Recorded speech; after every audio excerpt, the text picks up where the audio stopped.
You know, when I look back at the things you've done, you know, when you used to go on YouTube, you see you talking to 60 Minutes 10 years ago, on the Letterman Show, on talking to Conan O'Brien. You know, there's a term that some of the gang members use in LA. It's called OG, and it means like a pioneer, an original gangster. And when it comes to ultramarathon, you're that guy. And in the last 5 or 10 years, the sport has exploded. But you were the one that was doing it just back in the day. And I was wondering what kind of perspective you have now compared to back then, and seeing kind of this sport evolve. Back when you were doing it, everyone probably just thought it was crazy. Yeah, I mean, I used to show up at the start of a race and there'd be like 25 guys there. You know, now there's waiting lists, you know, or the race sells out in, 15 minutes.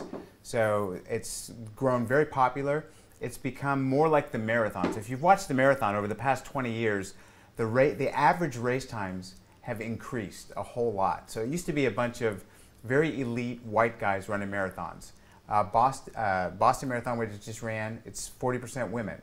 London Marathon, I think, is 60% women. Wow. The average finish time is an hour slower over the past decade. So more everyday athletes are getting into these sort of challenges. I think people seek out these sort of extreme challenges. For someone, a marathon is very extreme because life is so ordinary. And when you're out suffering and struggling, it's a unique experience that takes you out of your everyday comfort zone. Yeah. It's almost like the movie Fight Club, right? I'm telling you, it is. There's so many similarities. That could be just running a marathon, or the only thing with running a marathon and an ultra, it's just you against you. So you're really doing battle with yourself versus an opponent. Right, which is in fact the toughest opponent. Continue watching this fascinating conversation for free by clicking on the link below to visit our website, learn from the best minds in the world, and connect with a community of passionate people building the best versions of themselves.